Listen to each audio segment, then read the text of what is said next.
Hey guys, this is Crystal with Open to Public HVAC School, and today we are going to learn about installing a blower motor. Now, if it's an original, this can also be used as well. What I'm installing is a universal motor, so it's going to have an additional belly band. So here what we're doing is we're removing all of the wires from the housing because we're going to have to pull it out from that side. So obviously we can't have anything attached.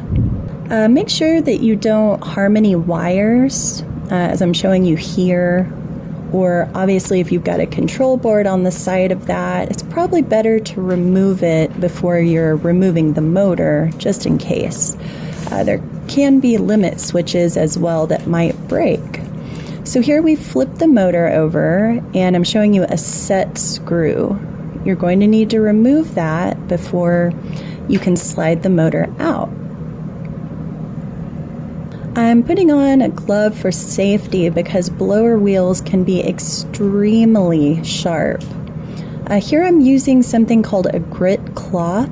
What you want to do is sand off the rust and make sure that there's none on there till you see silver.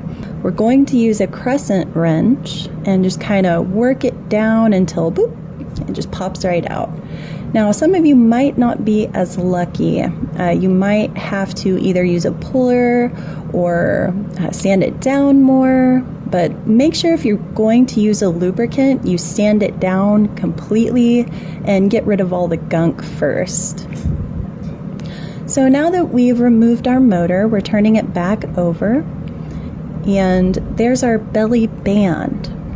And within a lot of belly bands, you'll find the grommets and the spacers screwed in. So you're going to remove all of those and make sure you remove the spacers and set them somewhere where you're going to remember, magnet, whatnot. These can be a little tricky. Make sure that you place your grommets in the same spot as the original motor if you're using a universal belly band. So just make sure you're going to work them all in. They're in there nice and tight. Sometimes you have to use a flathead or something to get them in there. Make sure that you space it like the other one was spaced. Get the wires on the right side. Kind of try to match the spacing a little bit. Just for simplicity and for ease. I'm measuring because this motor is a slightly different size, so I really want to make sure that it sits in the housing fairly centered. We're going to screw in the bolt, and usually I find it easy to use a hex driver. Some of you unfortunate souls have a Phillips screw head, or something that's a little more annoying, but for hex bolts I find it's easier because you can just grab it with a crescent wrench and screw that guy in. So make sure that you've got your bracket nice and tight. Obviously this is a flex mount, so it's supposed to have a little bit of flex to it, but just make sure it's snug. We're going to place it in here. Try to get it as straight as possible when you're lowering it into the housing. Otherwise you might cause a little bit of a scratch in the metal inside, and then you're having to shave that down for it to sit in there. So we've got our capacitor here. After we've set our motor down in. That groove, this is a carrier model and they tend to do that style. Just make sure that the lip of the capacitor is in that groove.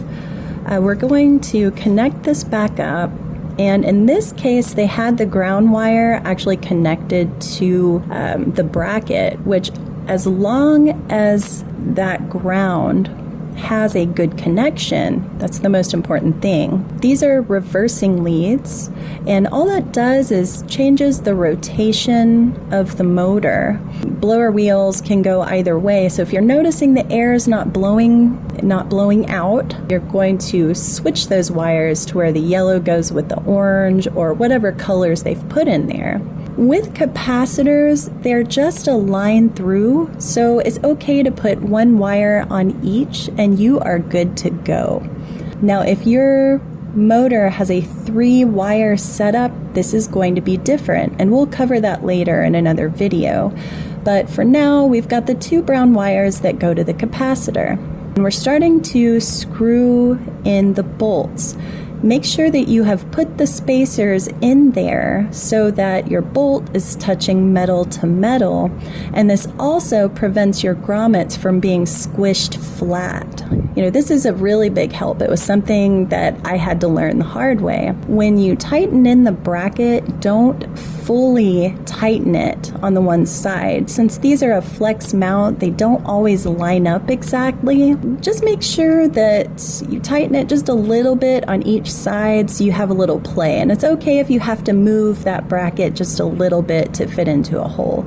If you're having to move it a lot, you might want to adjust where you put that grommet on the leg so it might line up with a different hole. Now, what we're doing here is we're going to line up the blower wheel, and it needs to be centered so that you're not having any large bypass, which can create the blower wheel to actually wobble and not be centered. And when that happens, it can really cause the motor to go off balance, which eventually will cause the motor to overheat. Now, when we're tightening it onto the hub, which is that big metal chunk there you see at the bottom, you need to make sure that the set screw is screwing into the flat side of the motor shaft, not the round, and that's very important because it's going to shift.